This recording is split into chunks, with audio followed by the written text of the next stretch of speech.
السلام علیکم ورحمۃ اللہ وبرکاتہ ان الحمد للہ نحمده ونستعینه ونستغفره ونؤمن به ونعوذ بالله من شرور انفسنا ومن سیئات اعمالنا من يهده الله فلا مضل له ومن يضلل فلا هادي له واشهد ان لا اله الا الله وحده لا شريك له واشهد ان محمدا عبده ورسوله أما بعد فإن أصدق الحديث كتاب الله وخير الهدي هدي محمد صلى الله عليه وسلم وشر الأمور محدثاتها وكل محدثة بدعة وكل بدعة ضلالة وفي رواية وكل ضلالة في النار. فأعوذ بالله السميع العليم من الشيطان الرجيم. بسم الله الرحمن الرحيم. ألم تر كيف فعل ربك بأصحاب الفيل ألم يجعل كيدهم في تضليل وأرسل عليهم طيرا أبابيل ترميهم بحجارة من سجيل فجعلهم كعصف مأكول. صدق اللہ العظیم. تمام قسم کی تعریفیں و بڑائی و کبریائی و بزرگی اللہ رب العزت کے لیے ہے جو ہمارا حقیقی مالک ہے، حقیقی خالق ہے، حقیقی مدبر ہے. لاکھوں کروڑوں درود و سلام ہو سرور کائنات فخر موجودات احمد مجتبیٰ محمد مصطفیٰ صلی اللہ علیہ وسلم پر، جنہیں اللہ تعالیٰ نے سارے کائنات کے لیے رحمت بنا کر مبعوث کیا. ہم اللہ سے دعا کرتے ہیں کہ اللہ تعالیٰ جس طرح ہمیں اس مبارک مجلس میں جمع کیا ہے اسی طرح ہمیں جنت الفردوس میں جمع کریں. ہم اللہ سے دعا کرتے ہیں کہ اللہ تعالیٰ ہماری عبادتیں، ہماری تلاوتیں، ہماری نمازیں، ہماری دعائیں قبول فرمائیں، اور اللہ رب العزت ہماری گردنوں کو جہنم سے رہا کرے. آمین یا رب العالمین. آپ صلی اللہ علیہ وسلم کی ایک بڑی پیاری حدیث ہے جو عام طور پر لوگ اس کا ذکر نہیں کرتے. یہ روایت طبرانی وغیرہ میں ہے، صحیح روایت ہے، جس میں آپ صلی اللہ علیہ وسلم ارشاد فرماتے ہیں کہ رمضان کی راتوں میں، رمضان کے دنوں میں ہر مومن کے لیے ایک دعا ضرور قبول کی جاتی ہے. ہر آدمی کے لیے ایک کوٹا ہے، ایک دعا ہے جسے اللہ ضرور بھی ضرور قبول کرتا ہے. آپ کی ہزاروں دعائیں ہیں لیکن اس میں سے ایک دعا ضرور قبول ہوگی. آپ صلی اللہ علیہ وسلم ارشاد فرماتے ہیں، اور آپ صلی اللہ علیہ وسلم سے دوسری روایت بھی مروی ہے کہ یہ ہر روز ہے، ایسا بھی آپ صلی اللہ علیہ وسلم سے ثابت ہے. تو ہم اور آپ کو چاہیے کہ یہ دعا جو آپ کی 100% مقبول ہوگی، اس میں ہم مانگے کیا مانگیں، اللہ سے کیا طلب کریں، سوچ سمجھ کر ہم کو مانگنا چاہیے، اور یقینی طور پر دل کے گہرائی سے بھروسہ کرنا چاہیے کہ میری دعا رائے گاہ نہیں جائے گی، اللہ ضرور میری دعا قبول کرے گا. عام طور پر لوگ دعا کرتے ہیں لیکن ان کے اندر وہ کانفیڈنس نہیں رہتا. لوگ مانگتے ہیں اللہ کے پاس لیکن وہ بھروسہ نہیں رہتا کہ اللہ تعالیٰ میری دعا 100% قبول کرے گا یا نہیں کرے گا. ایک شک میں دعا کرتے ہیں. آپ صلی اللہ علیہ وسلم ارشاد فرماتے ہیں اگر کسی نے دعا میں شک کی اللہ اس کی دعا قبول نہیں کرتا.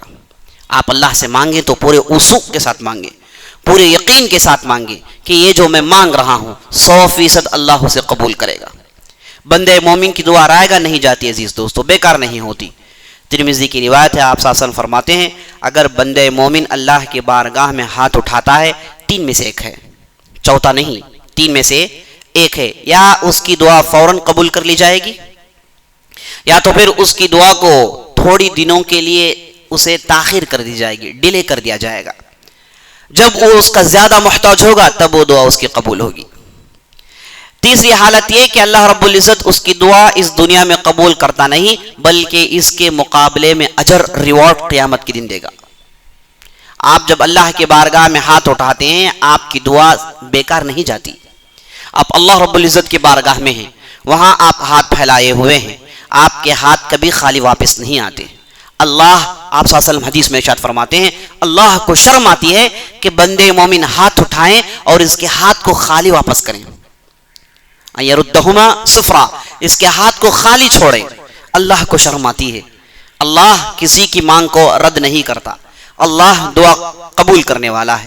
لیکن دعا کیسے قبول ہو، کیسے اسے قبول کروائیں، یہ ہماری غلطی ہے. یہاں ہم دعا کرتے ہیں ہمارے دل میں وثوق نہیں، ہم مانگتے ہیں ہمیں مانگنے آتا ہی نہیں. آپ صلی اللہ علیہ وسلم سے ثابت ہے کہ ایک صحابی مسجد میں داخل ہوئے اور بیٹھے سیدھا اور کہنے لگے اللہم اغفر لی اللہم ارحمنی، اے اللہ مجھے معاف کر، اللہ مجھ پر رحمت نازل کر۔ آپ صلی اللہ علیہ وسلم نے اس صحابی کو بلایا، کہا کہ جاؤ ادھر۔ دیکھو دعا مانگنے کا طریقہ ہے، دعا مانگنے کا میتھڈ ہے، آپ اس طریقے کو اپناؤ۔ اور اس کے بعد آپ صلی اللہ علیہ وسلم نے وہ صحابی کو طریقہ سکھایا، ترمذی کی روایت ہے۔ آپ صلی اللہ علیہ وسلم کہتے ہیں کہ جب تم دعا کے لیے بیٹھو تو یاد رکھو سب سے پہلے اللہ کی تعریف کرو، سب سے پہلے اللہ کی تعریف کرو، اللہ کی تعریف سے آپ کی دعا کا آغاز ہونا چاہیے۔ جب آپ نے اللہ کی خوب تعریف کر لی، اللہ کی تعریف آپ کیسے کریں گے؟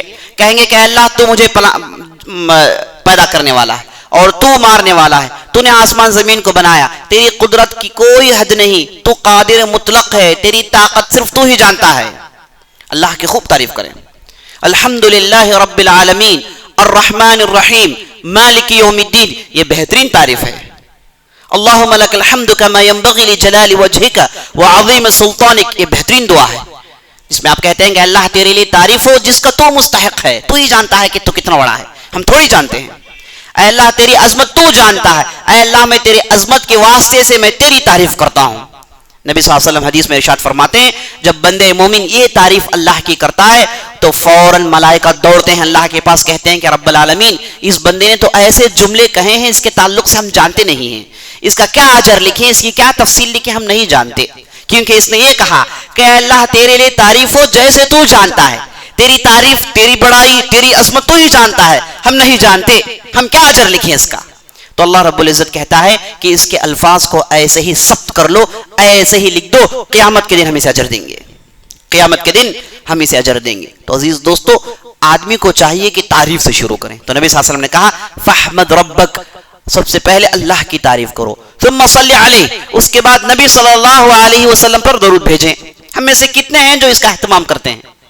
ہم نہ اللہ کی تعریف سے شروع کرتے ہیں، نہ ہم درود بھیجتے ہیں، بلکہ ہمارے دعا تو شروع سے کٹے ہوئے ہیں، پیچھے سے کٹے ہوئے ہیں، معلوم نہیں کہ کیا پوچھیں۔ اور بہت سارے لوگ دعا کرتے ہیں، دل غافل ہوتا ہے، پتہ نہیں کیا مانگ رہے ہیں۔ نبی صلی اللہ علیہ وسلم حدیث میں ارشاد فرماتے ہیں ان اللہ لا يقبل عن قلب غافل، اللہ کے پاس ایک قانون نہیں کہ دل غفلت والے دل سے دعا قبول کریں۔ اور نبی صلی اللہ علیہ وسلم ایک حدیث میں ارشاد فرماتے ہیں ان اللہ یحب الملحین فی الدعاء، اللہ تعالیٰ دعا میں ترسنے والوں کو پسند کرتا ہے، دعا میں تڑپنے والوں کو پسند کرتا ہے، دعا میں گڑ گڑانے والوں کو پسند کرتا ہے۔ جیسے بچہ، چھوٹا بچہ اپنے باپ کے پاس کوئی چیز مانگ کر اس کے پاس اس کے کپڑے پکڑ کر کھینچتا ہے اور تڑپتا ہے، کہتا ہے کہ ابا جان مجھے چاہیے، ابا جان مجھے چاہیے۔ نبی صلی اللہ علیہ وسلم کہتے ہیں کہ یہی منظر ہونا چاہیے اللہ کے پاس پوچھتے وقت، الحاح، آپ بار بار پوچھیں، بار بار اصرار کریں، کہیں کہ اللہ مجھے چاہیے، اسے اللہ بہت پسند کرتا ہے۔ تو عزیز دوستو، اللہ کی تعریف سے شروع کریں، نبی صلی اللہ علیہ وسلم پر درود بھیجیں اور اس کے بعد اپنا معاملہ پیش کریں۔ اور جیسے میں نے بتایا رمضان کی ہر رات، ہر دن آپ کی ایک دعا 100% کنفارم قبول ہونے والی ہے۔ اب آپ پر منحصر ہے کہ آپ کیا مانگیں۔ سب سے بڑے دل والا وہ ہے جو امت مسلمہ کے لیے مانگتا ہے، حالات حاضرہ پر دیکھ کر تمام مسلمانوں کے لیے یہ دعا کرتا ہے کہ اللہ مسلمانوں کے حالات درست کر دیں۔ ہندوستان میں جو آپ ہنگامی حالات دیکھ رہے ہیں، اس حالات پر دعا مانگ کر کہتا ہے کہ اے اللہ ہمارے حالات درست کر دیں۔ یہ بندے مومن، یہ بڑے دل والا ہے، یہ مانگنا چاہیے۔ اس کے بعد آپ اپنے لیے مانگیے، آپ اس کے بعد اپنے خاندان والوں کے لیے مانگیے، اپنے والدین کو نہ بھولیں، اپنے بچوں کو نہ بھولیں، حلال رزق کو نہ بھولیں۔ نبی صلی اللہ علیہ وسلم سے ایک مرتبہ سعد بن ابی وقاص، بہت بڑے صحابی، پوچھتے ہیں یا رسول اللہ مجھے آپ یہ دعا کیجئے کہ میری ہر دعا اللہ کے پاس قبول ہو جائے۔ آپ دعا کیجئے کہ میری ہر دعا قبول ہو جائے، میں مستجاب الدعوہ بن جاؤں، جب بھی مانگو اللہ کے پاس اللہ مجھے رد نہ کریں، آپ اس کے لیے دعا کیجئے میرے پاس۔ تو بہت بڑا سوال کیا انہوں نے۔ تو نبی صلی اللہ علیہ وسلم نے کہا کہ اگر یہ چاہتے ہو تو یاد رکھو سعد، ایک کام تم کو کرنا ہے، اور کام کیا ہے؟ اطب مطعمک تکن مستجاب الدعوہ، اے سعد کھاؤ تو حلال کھاؤ، پیٹ میں غذا جائے تو حلال جائے، پیٹ میں کھانا جائے تو حلال جائے، تو اس کے بعد دیکھیے کہ آپ کی دعا کیسے قبول ہوتی ہے۔ سبحان اللہ۔ اس کے بعد سے تاریخ گواہ ہے سعد بن ابی وقاص نے اس پر بڑی مضبوطی سے عمل کیا، اور آخری زمانے میں جب لوگوں نے ان پر تہمت لگائی، ایک آدمی پر بددعا بھیجی تو بددعا 100% فکس آئی، کبھی بھی ان کی دعا رائے گا نہیں گئی، بیکار نہیں گئی۔ تو عزیز دوستو، دعا ہم اور آپ کو اس مہینے میں کرنا ہے۔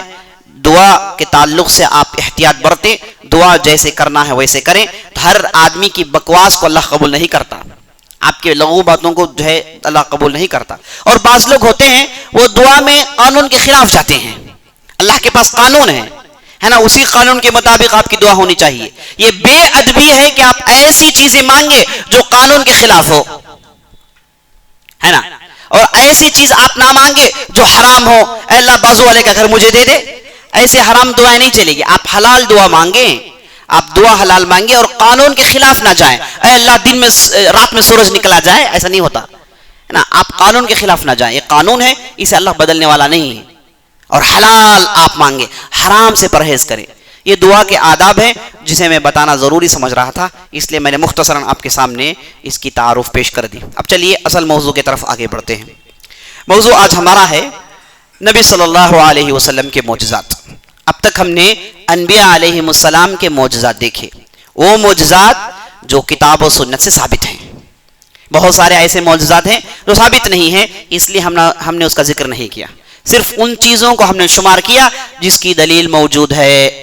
تو ہم نے آدم سے لے کے عیسیٰ علیہ السلام کے پورے معجزات آپ کے سامنے پیش کر دیے، بعض رمضان سے پہلے اور بعض رمضان کی مبارک راتوں میں. تو آج سے ہم محمد رسول اللہ صلی اللہ علیہ وسلم کے معجزات دیکھنے والے ہیں.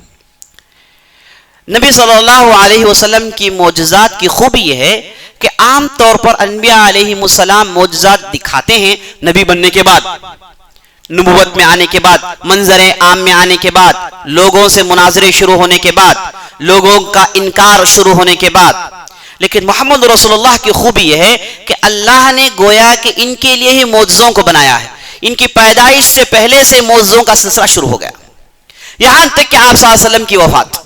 اور آپ صلی اللہ علیہ وسلم کو اللہ نے دنیا میں سب سے بڑا معجزہ دیا جس کا نام ہے قرآن. ہم انشاءاللہ ایک مستقل حلقہ قرآن کے لیے ڈیڈیکیٹ کریں گے جس میں ہم قرآن کے کیا معجزات ہیں وہ بیان کریں گے انشاءاللہ العزیز. تو نبی صلی اللہ علیہ وسلم کے معجزات کی خوبی یہ ہے کہ آپ صلی اللہ علیہ وسلم کی پیدائش سے پہلے یہ معجزات شروع ہو گئے. گویا کہ آپ صلی اللہ علیہ وسلم کا ذکر ہی معجزہ ہے، اور یہ سلسلہ جاری رہا یہاں تک کہ آپ صلی اللہ علیہ وسلم وفات ہو گئے. اور آپ صلی اللہ علیہ وسلم کے بعض معجزات زیادہ علمی ہیں جس کی بنیاد علم پر ہے. بعض ایسے معجزات ہیں جو جسمانی ہیں، جیسے پانی کا دو انگلیوں کے درمیان فواروں کی طرح آنا، کھانے میں برکت ہو جانا، یہ جسمانی ظاہری طور پر اس کا معجزہ ہے. بعض ہے علمی، علم سے مراد آخرت میں جو واقعات پیش آئیں گے جسے آپ صلی اللہ علیہ وسلم نے بیان کیا، قیامت کے دن جو ایونٹس پیش آئیں گے جسے آپ صلی اللہ علیہ وسلم نے بیان کیا، یہ ہے علمی معجزات. تو آپ صلی اللہ علیہ وسلم کے معجزات کی کئی قسمیں ہیں. ہم کوشش کریں گے کہ اہم اور جو بہت ضروری معجزات ہیں وہ آپ کے سامنے آ جائیں. آپ صلی اللہ علیہ وسلم کی معجزات کی خوبی یہ بھی ہے کہ آپ صلی اللہ علیہ وسلم اتنے زیادہ معجزات دکھائے ہیں کہ کسی اور نے نہیں دکھائے. امام نووی رحمت اللہ علیہ کہتے ہیں کہ انہوں نے نبی صلی اللہ علیہ وسلم کے معجزات کو جوڑا تو 1200 سے زیادہ ہیں. آپ صلی اللہ علیہ وسلم نے زندگی میں 1200 سے زیادہ معجزات دکھائے ہیں. اور شیخ الاسلام ابن تیمیہ رحمت اللہ علیہ کہتے ہیں کہ اس میں کوئی شک نہیں کہ آپ صلی اللہ علیہ وسلم کے 1000 سے زیادہ معجزات تھے. تو 1000 سے زیادہ معجزہ، ہر روز معجزہ، عجیب و غریب معجزے جسے صحابہ دیکھا کرتے تھے.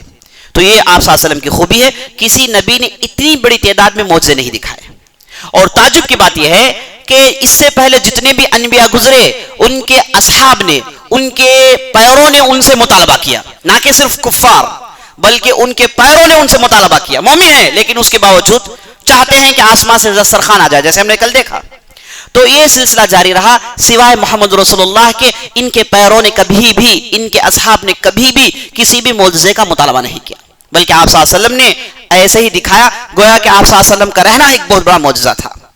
تو یہ آپ صلی اللہ علیہ وسلم کے معجزات کی خوبی ہے. اب چلیے آج ہم سب سے پہلے معجزہ دیکھتے ہیں. سب سے پہلا معجزہ آپ صلی اللہ علیہ وسلم کی پیدائش سے پہلے. جیسے آپ صلی اللہ علیہ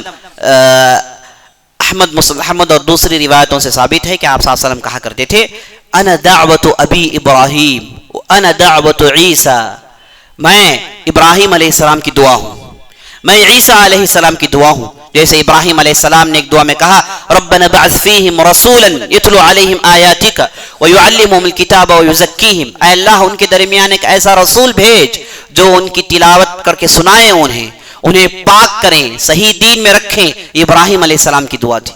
اور عیسیٰ علیہ السلام نے کہا یأتی من بعد اسمہ احمد، میرے بعد ایک پاک دامن رسول آئے گا جس کا نام احمد ہوگا. تو نبی صلی اللہ علیہ وسلم کہتے تھے کہ میں ابراہیم علیہ السلام کی دعا ہوں، میں عیسیٰ علیہ السلام کی دعا ہوں، اور جب میں پیدا ہوا میری والدہ نے نور دیکھا جو شام کے ایوانوں کو چکا چوند کر گیا. المانی رحمۃ اللہ علیہ دوسرے محدثین نے اس روایت کو صحیح قرار دیا ہے. تو آپ صلی اللہ علیہ وسلم جب پیدا ہوئے تو ان کی ماں نے روشنی دیکھا، غالباً خواب میں دیکھا، جو پورے شام کو، پورے سریا کو، ان پورے علاقوں کو نور سے بھر دیا صلی اللہ علیہ وسلم. تو یہ آپ صلی اللہ علیہ وسلم کے معجزات کا آغاز تھا. اور جب آپ صلی اللہ علیہ وسلم کی پیدائش ہونے کو تھی تو ایک بہت بڑا معجزہ پیش آیا، بہت بڑا معجزہ پیش آیا جو اصحاب فیل کا معجزہ تھا، ہاتھی والوں کا معجزہ تھا. یہ آپ صلی اللہ علیہ وسلم کے پیدائش سے لگ بھگ 50 سال پہلے یہ واقعہ پیش آیا. اس زمانے میں آپ صلی اللہ علیہ وسلم کے دادا جن کا نام عبد المطلب تھے وہ مکے میں سردار تھے، مکے میں ان کی سرداری چل رہی تھی.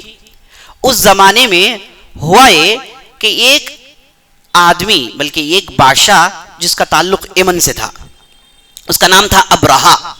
اور قرآن کے اندر ایک مستقل سورت ہے جس کا نام سورۃ الفیل، جسے ہم اور آپ جانتے ہیں، بڑی آسان سورت ہے. الم تر کیف فعل ربک باصحاب الفیل الم یجعل کیدہم فی تضلیل.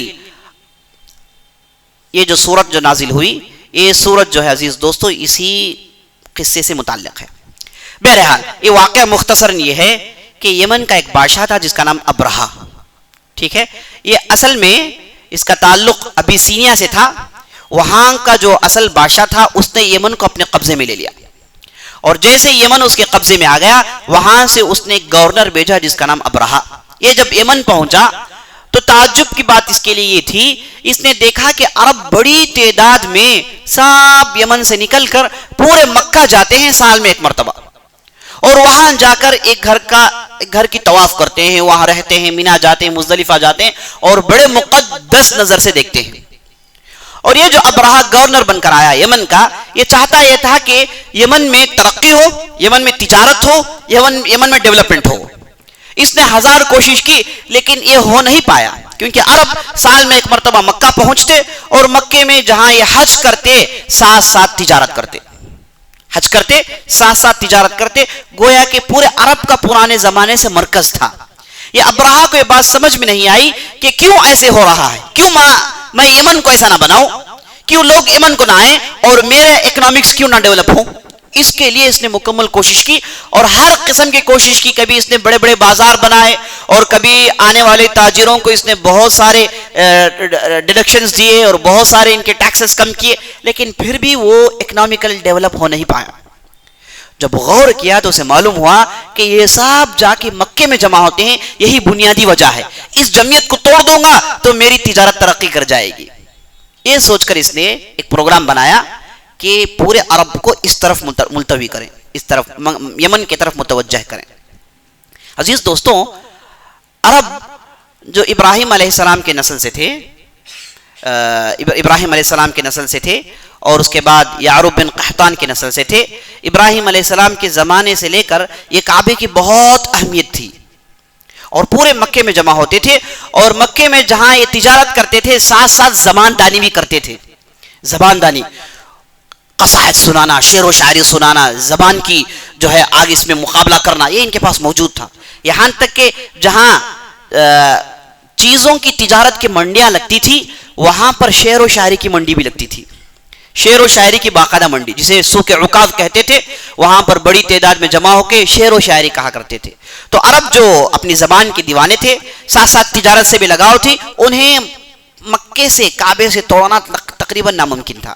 لیکن ابرہا نے کوشش کی، اس نے یمن میں ایک گھر بنایا، کالے رنگ کا بنایا اور اسے بڑا عالیشان بنایا اور آس پاس بڑے میدان بنائے، اور عربوں سے کہا کہ تم جیسے وہاں جا کر طواف کرتے ہو ویسے یہاں پر بھی آ کے طواف کرو، یہاں پر بھی تم حج کرو.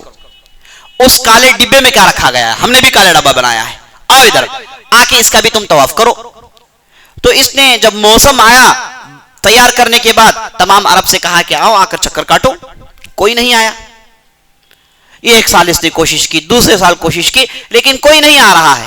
اس نے تو یہ سمجھ رکھا تھا کہ عرب کا تعلق مکے سے صرف تجارتی تعلق ہے، بلکہ حقیقت یہ ہے کہ عرب کا تعلق مکے سے ایمانی تعلق ہے نا، اللہ کا تعلق ہے، یہ اس نے نہیں سمجھا۔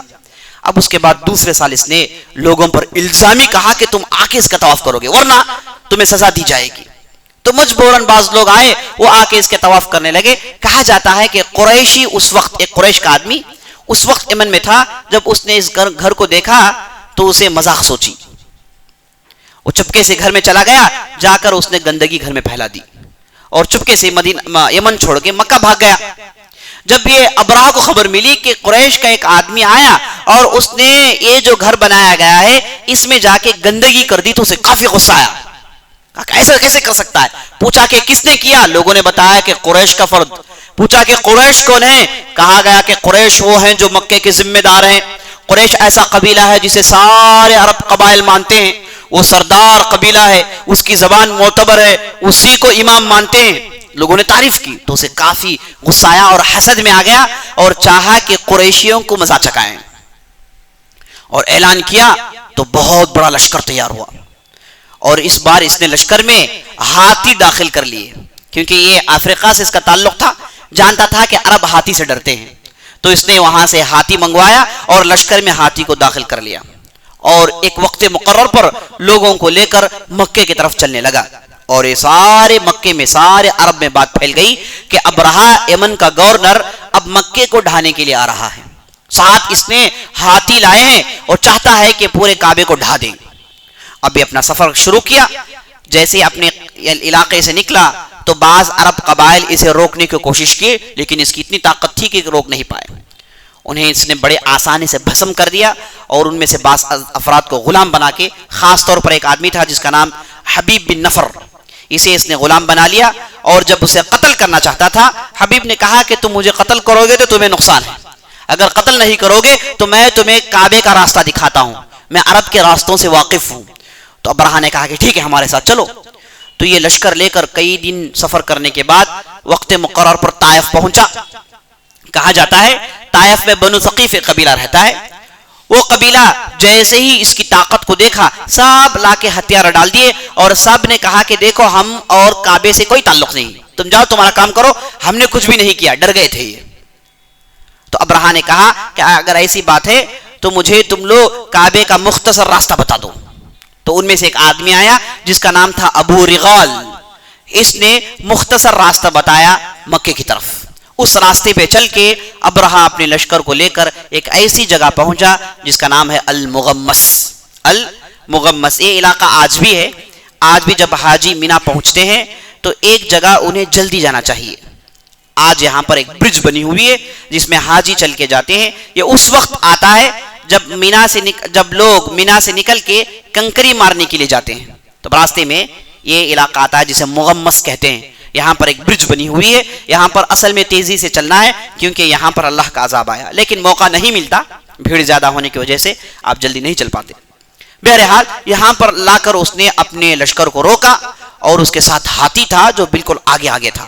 عرب ہاتھی کو دیکھتے تو ڈر جاتے، عرب ہاتھی کو دیکھتے، پتہ نہیں کیونکہ وہ اس زمین کا نہیں ہے تو اسے عجیب و غریب مخلوق سمجھتے تھے۔ اسی لیے ہم دیکھتے ہیں جب عمر بن خطاب کا دور آیا، سعد بن ابی وقاص ایران فتح کر رہے تھے، تو قادسیہ کی ایک زبردست لڑائی ہوئی، فیصلہ کن لڑائی۔ اس کے بعد فارسی کو کبھی بھی طاقت نہیں ملی دوبارہ عربوں کا مقابلہ کرنے کے لیے، دوبارہ مسلمانوں کا مقابلہ کرنے کے لیے۔ تو یہ جو لڑائی ہوئی، اس میں یہ جو فارسی تھے، مجوسی تھے، یہ لوگ ہاتھی کے ڈھیر سارے جھنڈ لے کر آ گئے اور ہاتھی کو سجا کے ہاتھیوں کو سامنے کر دیا، اور عرب ہاتھی دیکھے تو گھبرے ہو گئے، اور بڑے بڑے صحابہ تھے، انہیں سمجھ میں نہیں آیا کہ کیسے مقابلہ کریں، اور ہاتھی کی وجہ سے کئی صحابہ مر گئے، یہ ہاتھی نے انہیں روند دیا۔ اور ایک صحابی تھے جن کا سعد بن ابی وقاص خود تھے، انہوں نے کہا کہ یہ ہاتھی کو ٹیکل کرنے کا واحد طریقہ یہ ہے کہ کوئی آگے جا کے اس کے سونڈ کو کاٹ دے، اور بعض صحابہ سربکف ہو کر چھلان لگائے اور ہاتھی کے سونڈوں کو کاٹنے لگے، تو یہ ہاتھی پلٹ کر بھاگنے لگے اور پلٹ کر خود ان کے لشکر کو روندنے لگے، جس سے فارسیوں کو زیادہ نقصان ہوا۔ یہ واقعہ پیش آیا۔ تو عزیز دوستو، یہ ہاتھی سے عربوں کو پرانا مسئلہ ہے، ہاتھی سے پرانے زمانے سے ڈرتے تھے، تو اس وجہ سے ابرہہ ہاتھی لے کر آیا۔ تو مغمس کے اس علاقے میں پہنچے تو پڑاؤ ڈالا.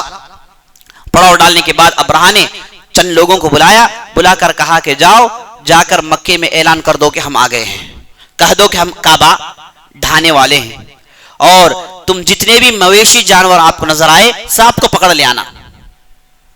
چند لوگ گئے, ایک بہت بڑا جھنڈ نظر آیا جس میں 200 اونٹ تھے, پکڑ کر لے کر آ گئے, اور سب آگے. اور مکے والے جب خبر پہنچی کہ ابرہہ لشکر لایا ہے, کعبہ ڈھانا چاہتا ہے, سب ڈر گئے, سب ڈر گئے. بعض لوگ پہاڑیوں میں بھاگ گئے اور بعض لوگ گھروں میں چھپ گئے. کوئی مقابلے کی طاقت نہیں رکھتا, اتنے بڑے لشکر کے ساتھ کون مقابلہ کر سکتا ہے, کوئی مقابلے کی طاقت نہیں رکھتا, سب خاموشی سے رہے.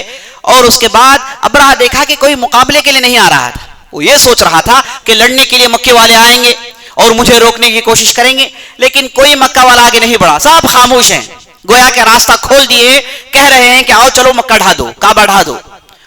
تو تعجب میں پڑ گیا, تو لوگوں سے پوچھا کہ اس وادی کا سردار کون ہے. لوگوں نے کہا کہ یہاں پر ایک صاحب رہتے ہیں جن کا تعلق قریش ہے, ان کا نام ہے عبد المطلب. یہ عبد المطلب کون ہے؟ آپ صلی اللہ علیہ وسلم کے دادا ہیں. تو لوگوں سے پوچھا کہ عبد المطلب کا پیشہ کیا ہے. لوگوں نے کہا کہ اس کے پاس جانور ہیں, یہ تجارت کرتا ہے. تو پوچھا کہ لوگوں نے جو لوگ جانور لائے تھے ان سے پوچھا کہ تمہارے پاس اس کے جانور ہیں؟ کہا کہ ہاں ہمارے پاس اس کے 200 اونٹ ہیں. کہا کہ جاؤ اسے لے کر آؤ. تو ابرہہ کے بعض لوگ آئے اور عبد المطلب سے کہنے لگے چلو تمہیں ہمارا بادشاہ بلا رہا ہے. عبد المطلب کافی ڈر گئے تھے لیکن پھر جانے پر مجبور ہو گئے. ابرہہ کے پاس پہنچے تو گفتگو شروع ہوئی. کہا جاتا ہے کہ عبد المطلب کو دیکھ کر وہ کافی روب میں آ گیا. وہ بڑے حسین منظر آدمی تھے, اونچے تڑنگے آدمی تھے. تو انہیں دیکھ کر ابرہہ جو کالا کلوٹا تھا وہ انہیں دیکھ کر کافی روب میں آ گیا اور بڑی عزت سے گفتگو کرنے لگا. اور اس کے بعد ترجمے والے کو بلا کر کہنے لگا کہ پوچھو اے صاحب کو چاہیے کیا. تو عبد المطلب نے کہا کہ مجھے میرے 200 اونٹ چاہیے جسے تمہارے افراد نے اٹھا لیے, بس مجھے اور کچھ نہیں چاہیے. ابرہہ نے کہا کہ صرف تم اتنا ہی چاہیے, کعبے کے تعلق سے گفتگو نہیں کرو گے کیا؟ تمہیں خبر نہیں پہنچی کہ ہم کعبے کو توڑنے آئے ہیں؟ اس تعلق سے تمہیں کچھ خبر نہیں؟ اس تعلق سے گفتگو کرنا نہیں چاہتے؟ تو عبد المطلب نے کہا کہ دیکھو میں ان اونٹوں کا ذمہ دار ہوں, اس کعبے کا ذمہ دار اللہ رب العزت ہے, میں میرے اونٹوں کی حفاظت کرنے کے لیے آیا ہوں. اب یہ گھر کی حفاظت اس کا رب کرے گا, مجھے اسے کچھ لینا دینا نہیں. ابرہہ تعجب میں پڑا اور کہا کہ اس کے اونٹ واپس کر دو, اور فوراً اعلان کیا کہ کل صبح کے وقت ہم مکے میں داخل ہوں گے. اب سبحان اللہ, جب صبح ہوئی تو لشکر کو کعبے کی طرف جانے کے لیے ابھارا گیا. لشکر شروع ہوا لیکن دیکھ یہ رہے ہیں کہ ہاتھی اٹھ نہیں رہا ہے, اپنی جگہ بیٹھا ہوا ہے. لوگ مار رہے ہیں, پیٹ رہے ہیں, ہاتھی کو اٹھانا چاہتے ہیں, ہاتھی اٹھ نہیں پا رہا ہے. اسے یمن کی طرف کرتے ہیں تو اٹھ کے بھاگتا ہے, کسی دوسرے طرف کرتے ہیں اٹھ کے بھاگتا ہے, جب اسے قبلے کی طرف کر کے کہتے ہیں کہ چلو, کہنے چل نہیں پاتا, اور اس کے گویا کے پیر زمین میں دھس گئے, یہ اٹھ نہیں پایا. یہاں تک کہ لوگوں نے کھڑاڑی سے مارے, چاقوں چبائے, لیکن یہ ہاتھی اٹھنے والا نہیں تھا. اور جب یہ ہاتھی کو اذیت دے رہے تھے اتنے میں ان لوگوں نے دیکھا کہ آسمان میں عجیب و غریب پرندے اڑ رہے ہیں, چھوٹے چھوٹے پرندے ہیں. ان کے پاس 3 کنکریاں ہیں, ایک کنکری چونچ میں, 2 کنکریاں ان کے 2 پیروں میں. یہ کنکریوں کو لے کر یہ بڑی تیزی سے ابرہہ کے لشکر میں آئے اور دیکھتے ہی دیکھتے ان کنکریوں کو برسانے لگے. اور کہا جاتا ہے کہ یہ کنکریاں اتنی تیزی سے اوپر گری کہ جس کے سر میں گری سر کو چیرتی ہوئی پیروں سے نکل گئی, اور ہر پرندے نے 3 کنکریاں مارے, اور دیکھتے ہی دیکھتے ابرہہ کا یہ پورا لشکر موت کا ڈھیر بن گیا. اور ابرہہ دیکھا کہ یہ عجیب و غریب منظر ہے تو لوگوں کو لے کر بھاگنے لگا. اسے کنکریاں نہیں لگی لیکن اللہ کا عذاب اس پر اتنا آیا کہ وہ گھلنے لگا, اس کے پیر گرنے, انگلیاں گرنے لگے, اس کے پیر گرنے لگے, یہاں تک کہ جب وہ بہت دور واپس چلا گیا بالکل چھوٹے بچے کے منظر میں آ گیا, چھوٹے بچے کے مانند ہو گیا, اور اس کے بعد اس کا جگر پھٹ کے دل باہر آ کے مر گیا. زبردست اللہ کا عذاب آیا اور اللہ نے پورے لشکر کو برباد کر دیا. طیرن ابابیل فجعلہم کعصف مأکول, اللہ کہتا ہے کہ ان لوگوں کے جسموں کو ایسے اللہ نے بنا دیا گویا کہ گوشت ہے جسے لوگوں نے چاپ کر تھونک دیا. گوشت کو آپ چاپ کر تھونک دیں گے تو کیسے اس کا منظر ہوگا, ویسے اللہ تعالیٰ نے ان کے جسموں کو کر دیا. تو عزیز دوستو, یہ بہت بڑا واقعہ تھا, اور مفسرین مورخین کہتے ہیں یہ نبی صلی اللہ علیہ وسلم کی نبوت کی تمہید تھی, نبوت کا انٹروڈکشن تھا کہ دیکھو اس جگہ کو آپ ٹچ کرنے کی کوشش مت کرو, یہ ایسی جگہ ہے جو اللہ کا گھر ہے, یہاں پر عنقریب ایک نبی آنے والا ہے جو ساری دنیا کو آخری پیغام سنانے والا ہے، اس پر قرآن نازل ہونے والا ہے۔ یہ نبی صلی اللہ علیہ وسلم کی نبوت کا آغاز تھا، جسے اہل علم کہتے ہیں ارہاسات۔ یہ نبوت کا آغاز تھا۔ آپ صلی اللہ علیہ وسلم کے پیدائش سے پہلے سب سے پہلے یہ معجزہ جسے آپ نے سنا، جسے اصحاب فیل کا معجزہ کہتے ہیں۔ اس کے بعد آپ صلی اللہ علیہ وسلم کی پیدائش ہوئی۔ آپ صلی اللہ علیہ وسلم ہم جانتے ہیں کہ جب آپ صلی اللہ علیہ وسلم ماں کے پیٹ میں تھے تو آپ صلی اللہ علیہ وسلم کے والد وفات پا گئے، اور آپ صلی اللہ علیہ وسلم جب 2 سال کے تھے تو آپ صلی اللہ علیہ وسلم کی جو ہے آپ صلی اللہ علیہ وسلم کی والدہ کے پاس تھی، اور جب آپ صلی اللہ علیہ وسلم 4 سال کے ہوئے تو آپ صلی اللہ علیہ وسلم کو بنو سعدیہ میں بھیج دیا گیا۔ یہ علاقہ جدہ اور مکہ کے بیچ میں آج بھی علاقہ ہے، وہاں پر آپ صلی اللہ علیہ وسلم بھیج دیا گیا، اور آپ صلی اللہ علیہ وسلم وہاں گئے اور وہاں پر خوش ہوا لیتے تھے اور وہاں اچھی عربی زبان سیکھتے تھے، چونکہ گاؤں تھا، زبان بالکل تر و تازہ سیکھتے تھے، اور آب و ہوا غذا کے لیے عام طور پر عرب بھیجتے تھے۔ تو گاؤں میں گئے، وہاں پر آپ صلی اللہ علیہ وسلم رہتے تھے۔ جب آپ صلی اللہ علیہ وسلم کی عمر 6 سال کی ہوئی تو ایک بہت بڑا معجزہ پیش آیا۔ اس معجزے کو کہتے ہیں شق صدر کا معجزہ۔ اب یہ معجزہ ایسے پیش آیا کہ آپ صلی اللہ علیہ وسلم کے ساتھ دوسرے بچے تھے، سب کھیل رہے تھے۔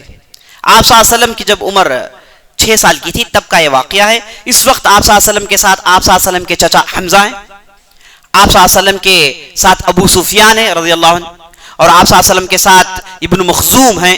یہ سب آگے چل کے صحابہ بنے۔ یہ سب آپ صلی اللہ علیہ وسلم کے جو ہے شیرخوار بھائی تھے، سب مل کے حلیمہ سعدیہ سے دودھ پیے۔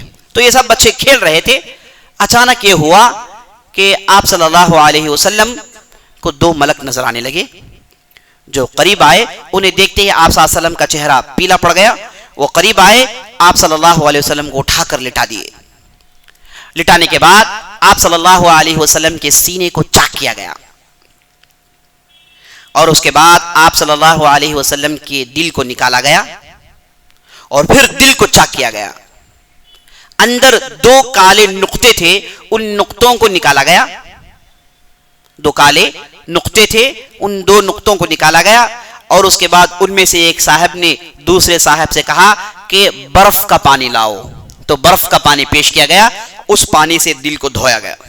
دھونے کے بعد پھر وہ صاحب نے اپنے صاحب سے کہا کہ مجھے سادہ پانی پیش کیا جائے، تو سادہ پانی دیا گیا، اور اس سادے پانی سے پھر دل کو دھویا گیا، اور اس کے بعد اس دل کو اسی جگہ رکھ دیا گیا، اور اس کے بعد دوبارہ آپ صلی اللہ علیہ وسلم کی دل کو سینے کو جوڑ دیا گیا۔ اور اس کے بعد ایک صاحب نے دوسرے صاحب سے کہا کہ اب یہ 1 کے مقابلے 1000 بن گیا ہے، اب یہ 1 کے مقابلے 1000 بن گیا ہے۔ ایک دوسری روایت میں آتا ہے کہ جب ان لوگوں نے پانی سے آپ صلی اللہ علیہ وسلم کے دل کو دھویا تو آپ صلی اللہ علیہ وسلم کے دل میں سکینت اطمینان کو بھر دیا۔ آپ صلی اللہ علیہ وسلم کے دل میں سکینت اور اطمینان کو بھر دیا، بھر کے آپ صلی اللہ علیہ وسلم کے دل کو جوڑ دیا گیا تھا۔ تو ایک آدمی نے دوسرے آدمی سے کہا کہ اب یہ 1000 آدمی کے برابر ہو گیا ہے، اور دوسرے نے کہا کہ اس کا مقابلہ کوئی نہیں کر سکتا۔ یہ ان کے درمیان گفتگو ہوئی، اور اتنے میں ہوا ہے کہ یہ بچے جو آپ صلی اللہ علیہ وسلم کے ساتھ یہ ہوتا ہوا دیکھ رہے تھے گھبرا گئے، دوڑ کر گئے، جا کر حلیمہ اور ان کے شوہر سے کہا کہ محمد کو قتل کر دیا گیا ہے، محمد کے سینے کو پھاڑ دیا گیا ہے۔ تو حلیمہ جو یہ واقعہ سنی دوڑ کر بھاگ کر آتی ہیں اپنے شوہر کے ساتھ، دیکھتے ہیں کہ آپ صلی اللہ علیہ وسلم اپنی جگہ لیٹے ہوئے ہیں، اور آپ صلی اللہ علیہ وسلم کی آنکھیں پھٹی ہوئی ہیں، اور آپ صلی اللہ علیہ وسلم کے چہرہ بالکل پیلا پڑ گیا ہے، اور اٹھا کر پوچھنے لگی کہ تمہارے ساتھ ہوا کیا؟ تو آپ صلی اللہ علیہ وسلم نے پورا واقعہ سنایا، کہا کہ 2 لوگ آئے، میرے سینے کو پھاڑا، اندر سے دل نکالا۔ یہ باتیں سنی تو گھبرا گئی، کہا کہ سینہ پھاڑ کے اندر سے دل نکالا گیا؟ کہ نبی صلی اللہ علیہ وسلم نے کہا کہ ہاں نکالا گیا۔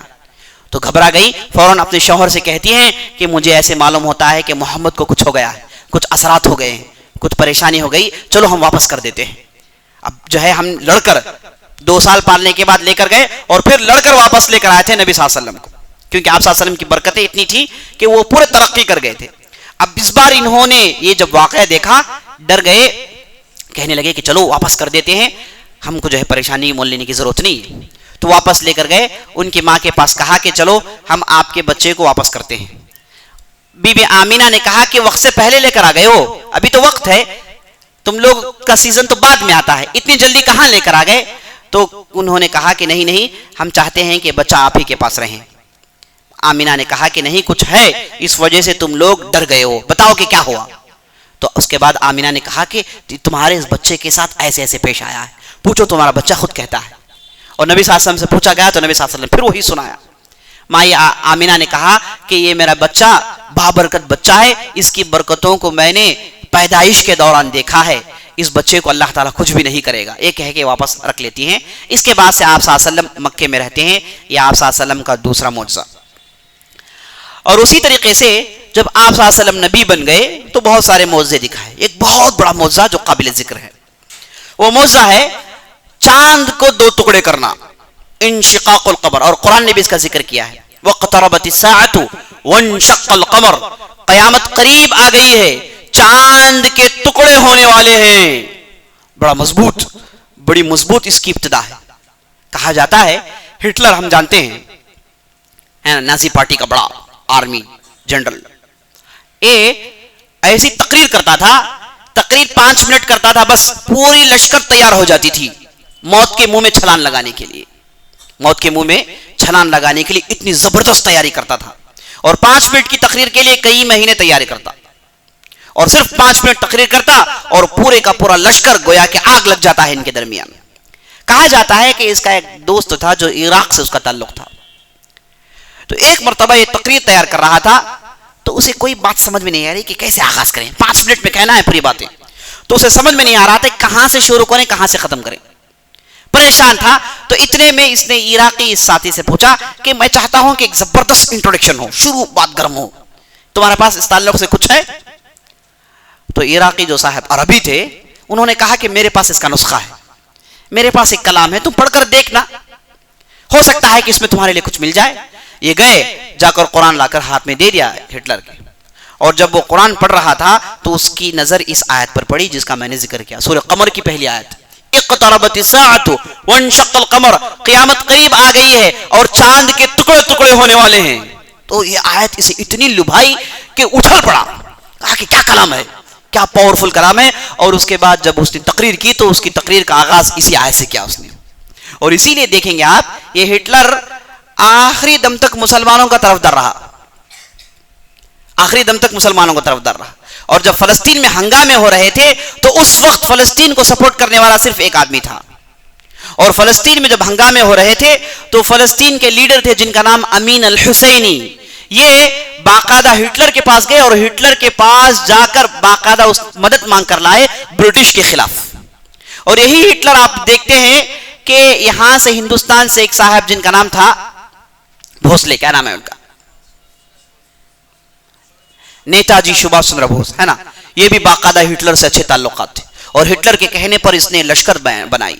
بہرحال ہو سکتا ہے کہ یہ قرآن کی تلاوت سے، اور ہو سکتا ہے کہ یہودی کی دشمنی یہی قرآن کی تلاوت سے آئی ہو جس نے لگ بھگ 6 لاکھ یہودیوں کو اس نے مارا ہے۔ بہرحال بڑی زبردست آیت ہے، اس میں اللہ تعالیٰ نے چاند کے ٹکڑے ہونے کی اشارہ، چاند کے ٹکڑے ہونے کی طرف اشارہ ہے۔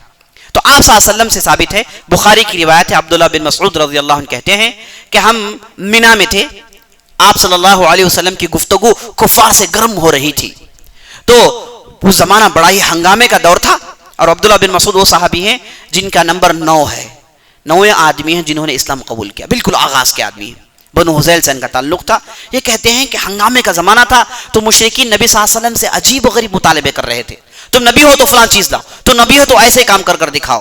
تو ایک مرتبہ یہ سب جمع ہو کے یہ مطالبہ کرنے لگے کہ اگر تم نبی ہو تو چاند کے 2 ٹکڑے کر دکھاؤ۔ عبداللہ بن مسعود کہتے ہیں رضی اللہ عنہ، اس زمانے میں میں نبی صلی اللہ علیہ وسلم کے ساتھ تھا، ہم منا میں تھے، تو آپ صلی اللہ علیہ وسلم نے چاند کی طرف اشارہ کیا تو چاند کے 2 ٹکڑے ہو گئے، ایک ٹکڑا پہاڑ کے اس طرف چلا گیا اور دوسرا ٹکڑا پہاڑ کی اس طرف چلا گیا، ہم نے ہمارے آنکھوں سے دیکھا کہ چاند کے 2 ٹکڑے ہوئے۔ بخاری کی روایت ہے، اور انس بن مالک رضی اللہ عنہ ہی بخاری کی روایت ہے، کہتے ہیں کہ مشرکین نے نبی صلی اللہ علیہ وسلم سے پوچھا کہ شام کو انشقاق القمر کر دکھائیں، چاند کو توڑ کر دکھائیں، تو نبی صلی اللہ علیہ وسلم نے چاند کے 2 ٹکڑے کر دکھائے۔ دونوں بخاری مسلم کی روایت ہے، معتبر روایت ہے۔ اس سے معلوم عزیز دوستو، آپ صلی اللہ علیہ وسلم نے چاند کے 2 ٹکڑے کروائے تھے، یہ بہت بڑا معجزہ ہے۔ بہت بڑا معجزہ ہے. کہا جاتا ہے کہ صرف آپ صلی اللہ علیہ وسلم نے اشارہ کیا تو اس کے 2 ٹکڑے ہو گئے.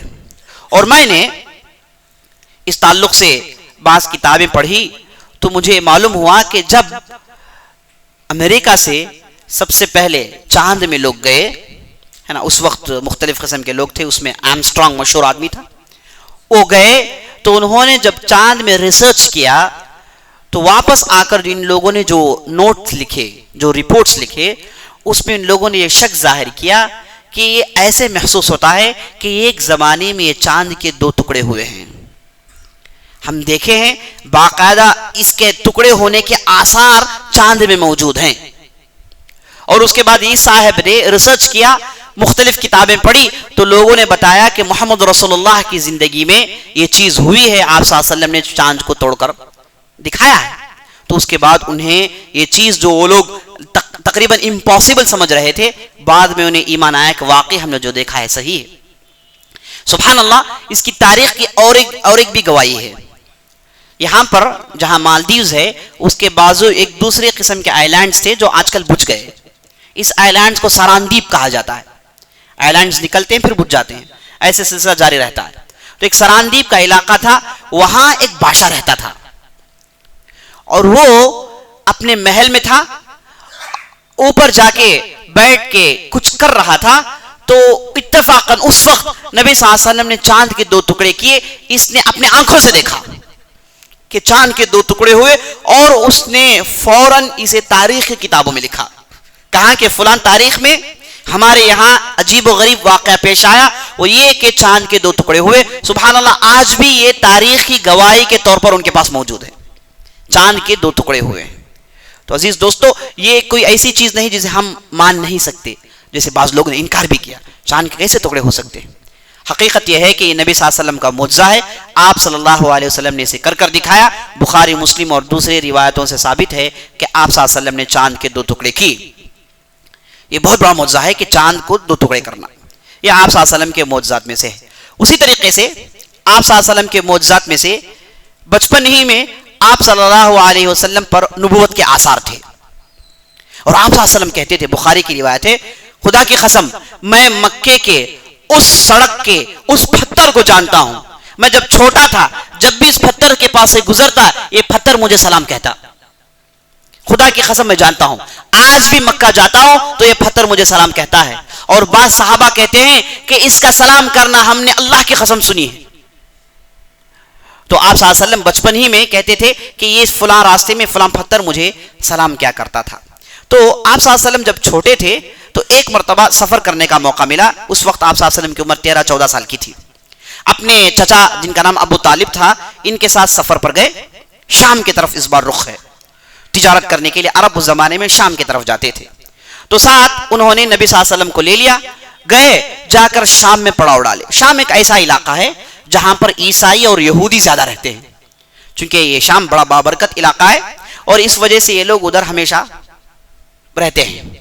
تو شام میں جب آپ صلی اللہ علیہ وسلم کو لے کر ابو طالب اور دوسرے قافلے والے پہنچے تو وہ لوگ ایک ایسی جگہ پڑاؤ ڈالے جہاں بالمقابل ایک کنیسہ تھا، ایک چرچ تھا.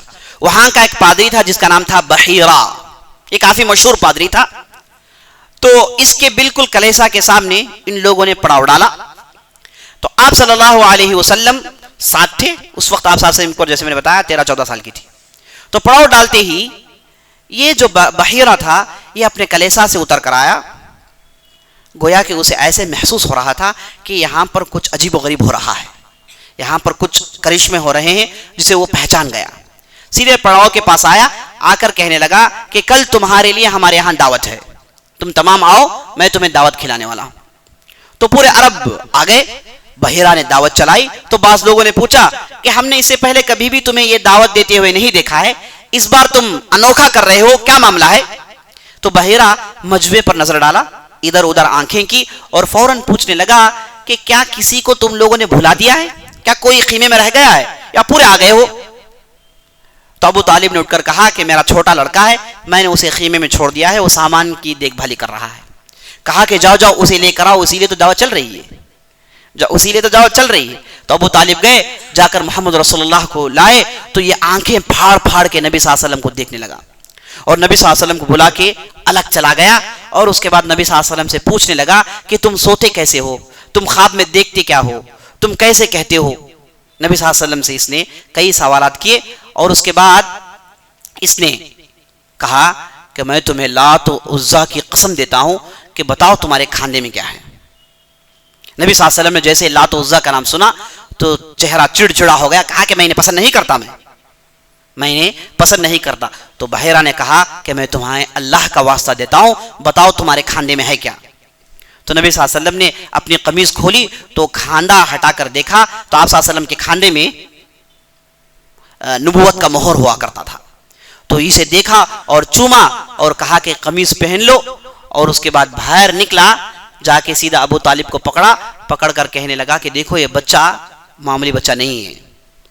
میں نے تمہیں اس وجہ سے دعوت دی کہ میں نے اوپر سے کلیسے سے دیکھا کہ جب تم لوگ پڑاؤ ڈال رہے تھے تو یہ خاص ابر آ کے سایہ دے رہا ہے. ابر کا سایہ تمہارے پڑاؤ میں ہے اور تم میں سے ایک آدمی چلتا ہے تو یہ ابر اسے چھاؤں دیتے ہوئے جا رہا ہے. ہم نے اپنی کتابوں میں پڑھا ہے کہ یہ صرف اور صرف نبی آخر الزمان کی خوبی ہے. تو ہم کو معلوم ہو گیا ہے کہ تمہارے درمیان ایک ایسا آدمی ہے جو نبی آخر الزمان ہے. اسے پہچاننے کے لیے ہم نے آپ کو دعوت دی اور ہماری ملاقات اس بچے سے ہو گئی جو آگے چل کے بہت بڑا نبی بننے والا ہے، تمام انبیاء کا سردار بننے والا ہے. اور مجھے معلوم ہوا کہ وہ بچہ تمہارا ہے. اور اس کے بعد وہ بحیرہ نے پوچھا کہ یہ لڑکا کس کا ہے؟ تو ابو طالب نے کہا کہ یہ لڑکا میرا ہے. بحیرہ نے کہا کہ ایسا ہو نہیں سکتا، تم سچ سچ بتاؤ یہ لڑکا تمہارا ہو نہیں سکتا. وہ ڈر گئے تھے، وہ یہ سمجھ رہے تھے کہ اگر بچہ یتیم کہا جائے تو ہو سکتا ہے بحیرہ اپنے پاس رکھ لے، اس لیے انہوں نے کہا کہ بچہ میرا ہے. تو بحیرہ نے کہا کہ نہیں، اس بچے کے ماں باپ نہیں ہوں گے، یہ بچہ یتیم ہوگا. تو ابو طالب تعجب میں پڑ گئے، کہا کہ ہاں یہ میرے بھائی عبداللہ کا لڑکا ہے. بحیرہ نے کہا کہ یہ بات صحیح ہے، دیکھو یہ بچہ آخری زمان نبی ہے، اسے لے کر واپس فوراً چلے جاؤ. میں جیسے آثار جانتا ہوں ویسے آثار یہودی بھی جانتے ہیں، انہیں بھی اس کا علم ہے.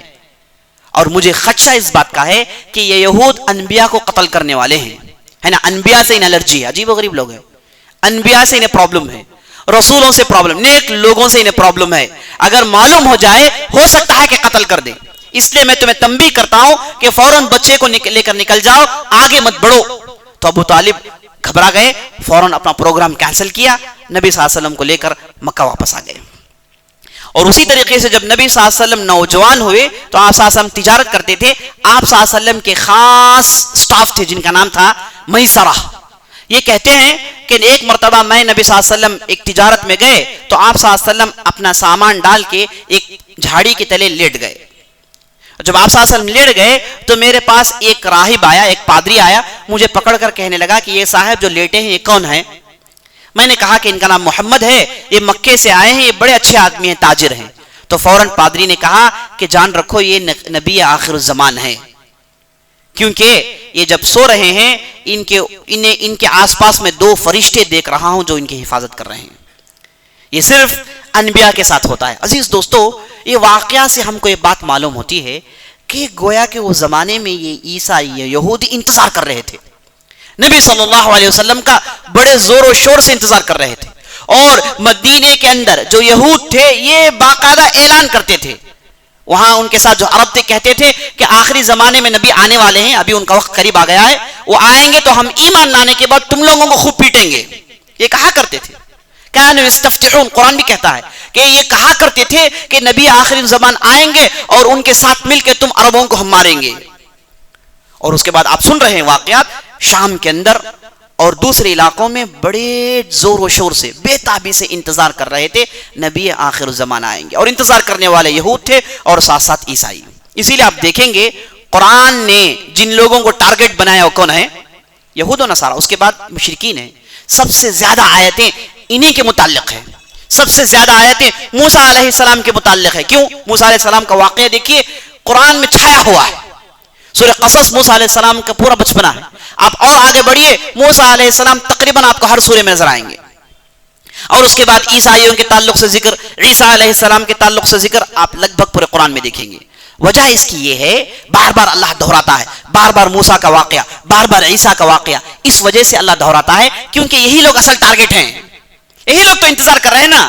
یہی تو انہی کو معلوم ہے کہ آخری نبی آئے گا، اس کے علاوہ دوسری جو پبلک ہے ان سے بحث کرنے کی ضرورت نہیں ہے، صرف نبی صلی اللہ علیہ وسلم کا آنا کافی ہے، وہ لوگ ایمان لا لیں گے، ان کے لیے بحث کی ضرورت نہیں ہے۔ بس یہ لوگ ایسے افراد ہیں جو نبوت کا مزہ چکے ہوئے ہیں، نبوت کا بعض علم ان کے پاس ہے، ہو سکتا ہے کہ لوگ انکار کر دیں، ایسا نہ ہو، اس لیے اللہ تعالیٰ نے یہود و نصارہ کو ٹارگٹ بنایا۔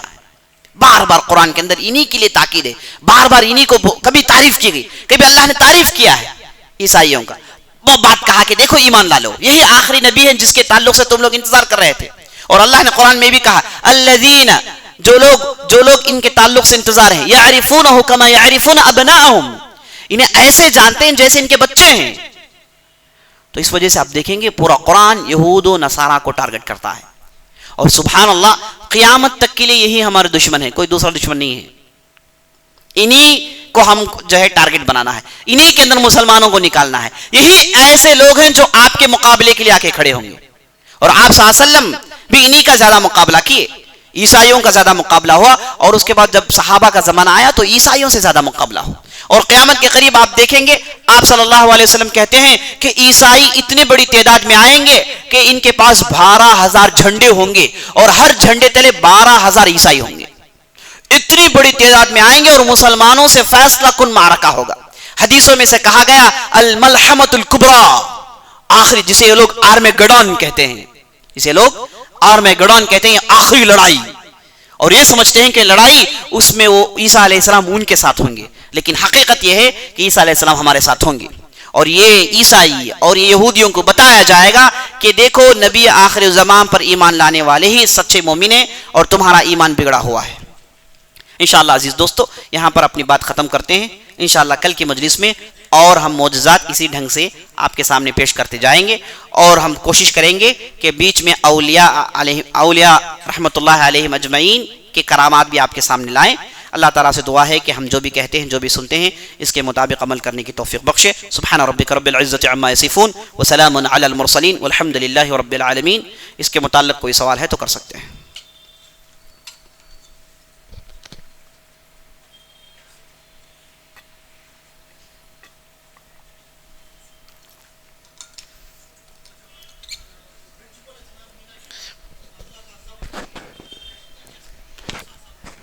وہی جو پورے لشکر کو جو کنکریاں بجا کے مارا گیا وہی جگہ ہے، مغمس مینا میں ہے۔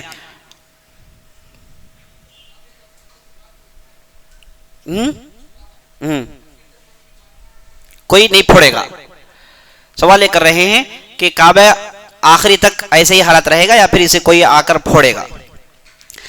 بعض روایتوں سے معلوم ہوتا ہے کہ افریقہ سے ایک قبیلہ آئے گا جن کو الاحباش کہا جاتا ہے، یہ آئیں گے تو یہ کعبے کو مکمل طور پر ڈھا دیں گے،